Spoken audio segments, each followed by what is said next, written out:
नमस्कार, प्रणाम। मैं आपका अपना विशु राय हाजिर हूँ विश्व वारदात तक की एक और नई कहानी के साथ। साथियों, कहानी शुरू करें उससे पहले जितने भी हमारे प्यारे भाई बहन चैनल पर नए आए हैं, जुड़िए विश्व वारदात तक के इस छोटे से परिवार से। अपना प्यार दीजिए, अपना सपोर्ट दीजिए, चैनल को सब्सक्राइब करिए। वीडियो अच्छी लगी, कहानी अच्छी लगी तो कहानी को शेयर भी करिएगा, लाइक भी करिएगा। जैसा कि जितना भी साथी हमारे कमेंट करते हैं, अपनी राय देते हैं, तो उनकी राय और कमेंट को हम पढ़कर उनका नाम कहानी के लास्ट में ज़रूर लेते हैं। तो आप सभी साथी कमेंट करिए, अपना प्यार दीजिए। साथियों, कुछ दिन पहले मैंने एक कहानी सुनाई थी जिसमें एक माँ बाप का एक इकलौता लड़का, उसकी शादी अपने घर से करीब 30 किलोमीटर दूर आजमगढ़ के एक क्षेत्र में होती है और बेहद ही खूबसूरत लड़की से। शादी होने के बाद वह घर पर लेकर आता है, सुहागरात मनाता है और जैसे ही सुहागरात मनाता है, पत्नी अपने पास आने से उसे मना कर देती है। जब सुहागरात मनाने जाता है, पत्नी मना कर देती है बहाने कर, तो पति सोचता है हो सकता है कोई बात हो, तबीयत ठीक नहीं हो या फिर लड़की डर रही हो। अब 2 दिन और गुजरता है।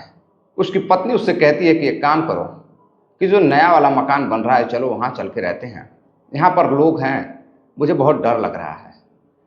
अब पति अपने माँ बाप से बात करता है और नए वाले मकान यानी कि घर से 10 किलोमीटर दूर जाकर नए वाले मकान पर पति पत्नी, नई नई शादी हुई थी, मात्र 2 से 3 दिन हुए थे, और वहाँ जाकर रहने लगता है। रिश्तेदार ज़्यादा थे तो वो लोग पुराने मकान पे थे।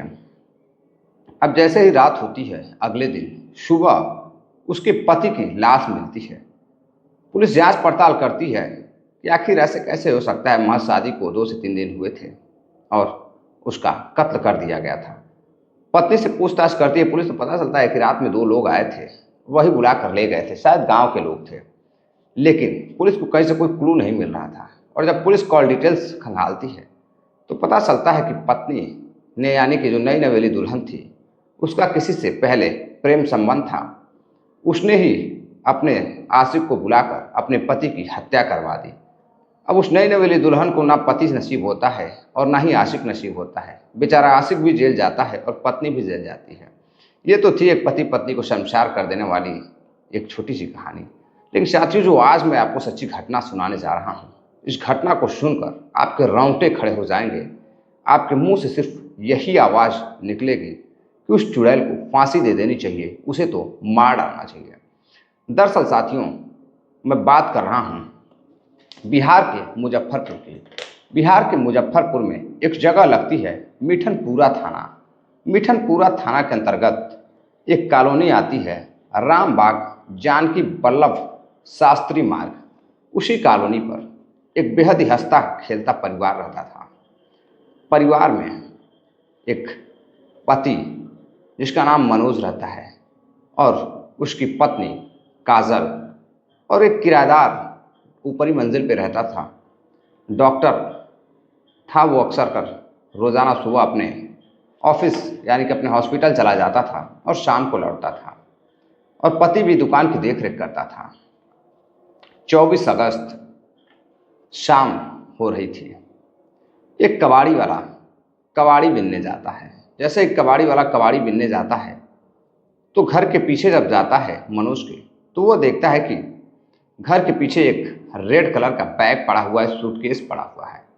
अब उसे लगता है कि सूटकेस काफ़ी नया है, चलो कुछ तो फ़ायदा हुआ, किसी ने गलती से फेंक दिया होगा।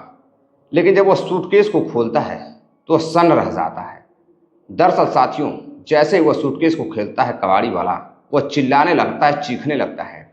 अब उसकी चीख पुकार को सुनकर आसपास मौजूद कॉलोनी के लोग वहाँ दौड़ते हुए जाते हैं कि भाई कबाड़ी वाला क्या हो गया। किसी को लगता है कि शायद समय बारिश का है, हो सकता है सांप ने काट लिया हो, कोई अनहोनी हुई होगी। अब तरह तरह का अंदाज़ा लगा करके लोग वहाँ दौड़ कर जाते हैं। तो साथियों, जाकर देखते हैं कि वह कबाड़ी वाला बोल भी नहीं पा रहा था, सिर्फ चिल्लाया जा रहा था, इशारा कर रहा था। और जैसे ही लोग वहाँ सूटकेस की तरफ जहाँ वो इशारा कर रहा था देखते हैं तो हैरान रह जाते हैं। अब कुछ लोग जब सूटकेस को खोलते हैं, यानी कि जब कबाड़ी वाला सूटकेस खोलता है तो वह देखते ही बंद कर देता है। अब जब लोग जाकर सूटकेस को खोलते हैं तो देखते हैं कि उसमें एक लड़की की, एक छोटी सी मासूम सी बच्ची की लाश पड़ी हुई है। अब उसको देखकर वहाँ पर सभी लोग हैरान रह जाते हैं कि एक बंद सूटकेस में एक बेटी की लाश मिली है, बच्ची की लाश मिली है। फौरन लोग पुलिस को फ़ोन करते हैं। मौका वारदात पर मिठनपुरा थाना की पुलिस पहुंचती है। जब पुलिस पहुंचती है, जांच पड़ताल करती है, तो वहाँ पर जो सबूत रहता है, एफएसएल की टीम भी पहुंचती है, जांच करती है टीम, और वहाँ पर आसपास जो भी सबूत मिलता है उसे इकट्ठा करती है और सूटकेस को वहाँ से बाहर निकाल कर लाती है। तो लोगों के द्वारा पता चलता है शिनाख्त में कि यह बेटी जिसका घर है उसी के पीछे बॉडी मिली थी उसकी सूटकेस में। यह मनोज कुमार की बेटी है, इसका नाम मिष्टी है और बेहद ही प्यारी बच्ची। अब जैसे ही उसके पिता को फ़ोन किया जाता है मनोज कुमार को कि तुम्हारे घर के पीछे तुम्हारी बेटी की सूटकेस में लाश मिली है, वैसे ही उसकी हवाइयाँ उड़ जाती हैं, उसके पैरों तले ज़मीन खिसक जाती है। वह दुकान बंद कर भागता हुआ आता है और जैसे ही वो अपनी बेटी की लाश को देखता है वह बेहोश होने लगता है, उसकी आंखों से आंसू निकलने लगते हैं, चिल्लाने लगता है, चीखने लगता है। तभी जांच पड़ताल में पुलिस पता लगाती है, लोगों से पूछताछ करती है, तो सभी लोग हैरान थे कि आखिर इस छोटी सी मासूम सी बच्ची का कत्ल किसने किया होगा और कत्ल कर सूटकेस में बंद कर घर के पीछे फेंक दिया गया था। पता चलता है, पति से पूछा जाता है तो पति बताता है कि उसकी पत्नी ने फ़ोन किया था और वह किसी से मिलने के लिए गई हुई है, वह घर पर नहीं है और जो डॉक्टर रहता था किराएदार, वो अभी उस दिन घर पर नहीं था, पति दुकान गया हुआ था। और यह घटना, अब लोग हैरान थे, लोगों के सामने सवाल था, कई सवाल थे कि आखिर इस लड़की का किसी से क्या दुश्मनी थी, इसको किसने मारा होगा, शायद किसी अपने ने मारा हो या फिर किसी बाहरी ने लूट खसोट के चक्कर में मारा हो। अब पुलिस जब उसकी पत्नी काजल के बारे में पूछताछ करती है तो पता चलता है कि काजल किसी से मिलने गई है। अब बड़ी हैरानी की बात थी कि घर पर कोई है नहीं, तो काजल को अपने साथ क्यों नहीं लेकर गई। जब उसका पति काजल को यानी कि अपने पत्नी को फ़ोन करता है, उसका फ़ोन बंद आ रहा था। अब पति परेशान हो जाता है, पुलिस पूछती है कि आखिर फ़ोन क्यों बंद है, कहाँ गई है, और जिस जगह वह बता कर गई थी पुलिस वहाँ पहुँचती है तो वो वहाँ नहीं मिलती है, वो कहीं और फरार थी। अब पुलिस उसकी कॉल डिटेल्स खंगालती है, लोकेशन ट्रेस करती है और उसका फ़ोन बंद था। अब कुछ इंटेलिजेंस विभाग की मदद लेती है, कुछ एलआईयू वगैरह की मदद लेती है, तो पता चलता है सर्विलांस वगैरह की मदद लेने के बाद कि वह एक जगह लगती है रामपुर वह छुपी हुई है। अब वहाँ पुलिस पहुँचती है और उसे गिरफ्तार करती है और गिरफ्तार कर थाने लाती है। तो जब पुलिस पूछताछ करती है तो एक ऐसी शर्मनाक हकीकत बताती है जिसको सुनकर एक माँ बेटी के रिश्ते को बेहद ही शर्मसार महसूस किया जाता है। लोग शर्मसार थे कि एक माँ और एक बेटी का ऐसा भी रिश्ता हो सकता है। साथियों, दरअसल इस कहानी की शुरुआत होती है आज से कुछ महीने पहले, कुछ साल पहले। दरअसल आज से 3 साल पहले मनोज कुमार की शादी उसी से उसके गांव से कुछ दूरी पर यानी कि 25 से 30 किलोमीटर की दूरी पर काजल नाम की बेहद ही खूबसूरत लड़की से उसकी शादी तय होती है। शादी तय होती है तो मनोज कुमार उससे मिलने भी लगता है और बातचीत करने लगता है। अब धीरे धीरे दोनों एक दूसरे को चाहने भी लगे थे। चाहत आगे बढ़ती है, चाहत के साथ साथ शादी की डेट भी नज़दीक आ जाती है। अब दोनों की शादी हो जाती है। शादी करके मनोज अपनी दुल्हन अपनी काजल को घर लेकर आता है और उसके साथ बेहद खुश था। कई महीने गुजर जाते हैं, सालों साल गुजर जाते हैं। अब करीब शादी को 1 साल से ज़्यादा हो जाते हैं। वो एक बेटी को जन्म देती है और जब काजल बेटी को जन्म देती है तो घर में और खुशियाँ आ जाती हैं और सब ज़्यादा खुशियाँ आ जाती हैं। बेहद सभी लोग खुश थे। मनोज कुमार मिठाइयाँ बांटता है कि उसके घर में लक्ष्मी आई हुई है। अब पिता की लाडली, पिता की परी घर में थी। पिता अपनी बेटी का नाम मिष्टी रखता है और कहता है कि मैं इसे डॉक्टर बनाऊंगा। काजल बातों ही बातों में कहती है कि मैं इसे ऑफिसर बनाऊंगी क्योंकि यह मेरी बेटी है। अब दोनों आपस में हंसी मजाक करते, लड़ाई झगड़े करते, धीरे धीरे उनका जीवन समय गुजरता गया। करीब 3 साल गुजर जाते हैं। जब 3 साल गुजर जाता है, अब बेटी बड़ी होने लगती है। अब इसी बीच मिष्टी बड़ी होने लगती है और पति मनोज कुमार अब अक्सर कर दुकान पर रहने लगता। अपनी पत्नी को समय नहीं दे पाता। सुबह 9 बजे दुकान जाता तो शाम को थका हारा वह रात करीब 10 से 11 बजे घर आता। और घर आकर खाना पीना खाता और सो जाता। अब इस बीच पत्नी अपने बेटे को लेकर, काजल बेटी को लेकर कमरे पर अकेली ही रहती, और जब अकेली रहती फ्री महसूस करती तो वह कभी टीवी देख लिया करती, तो कभी सोशल मीडिया पर बातें कर लिया करती, चैट कर लिया करती, कोई रील्स वगैरह वीडियो वगैरह देखा करती। धीरे धीरे समय बीतता गया। एक दिन फेसबुक के माध्यम से उस पर एक रिक्वेस्ट आती है। जब उस रिक्वेस्ट को एक्सेप्ट करती है तो देखती है कि बेहद ही हैंडसम लड़का, एकदम नौजवान, कई गाड़ी घोड़े वाली फ़ोटो, काफ़ी पैसे वाला व्यक्ति। अब लड़की उसके फ्रेंडशिप को एक्सेप्ट कर लेती है और उधर से हाय हेलो का मैसेज आता है। काजल भी हाय हेलो करने लगती है। अब देखते ही देखते दोनों में बातचीत शुरू हो जाती है। अब जब पति सुबह जैसे ही घर से बाहर जाता दुकान पर काम करने के लिए, वैसे ही काजल फ़ौरन ही पति के जाने के बाद घर का दरवाज़ा बंद करती और कमरे में अपने बेटी के साथ फ़ोन पर आ जाती और फ़ोन पर बिज़ी होकर वो अपने उस नए नवेले दोस्त के साथ चैट करना शुरू करती। चैट होती, बातें होती, उधर से उसका आशिक यानी कि उसका फेसबुक फ्रेंड उसके बारे में पूछताछ करता है तो बताती है कि वो शादीशुदा है और उसकी एक प्यारी सी बेटी भी है जो 3 साल की है। अब सामने वाला बातचीत करता है और कहता है, आप तो शादीशुदा हो, आपसे बात करने से क्या फ़ायदा। तभी काजल कहती है कि कोई बात नहीं, मैं तुम्हारी अच्छी दोस्त बन सकती हूँ। अब धीरे धीरे दोनों में दोस्ती हो जाती है और दोनों बातचीत करने लगते हैं। अब लड़की काजल भी बेहद खूबसूरत थी। सामने वाला व्यक्ति, उसका आशिक, काफ़ी पसंद करने लगता है। अब दोनों की बातचीत चैटिंग के जरिए आगे बढ़ती है। अब धीरे धीरे दोनों एक दूसरे को चाहने लगते हैं। काजल उस आशिक को अपने चाहने लगती है, फेसबुक फ्रेंड को, और वो अभी काजल को चाहने लगता है। चाहत इस कदर आगे बढ़ती है कि अब दोनों फ़ोन चैट से डायरेक्ट वीडियो कॉल पर आ जाते हैं और काजल अब उसके सामने अपने कपड़े तक उतारने लगती है, उससे बातें करने लगती है और लड़का अब इसकी वीडियो बनाता, बातचीत करता। अब इस कदर मोहब्बत करने लगता है कि पति के जाने के बाद लड़का जो भी कहता फेसबुक फ्रेंड वह काजल करने को तैयार थी। अब काजल उसे इस हद तक चाहने लगी थी, उससे शादी करना चाहती थी।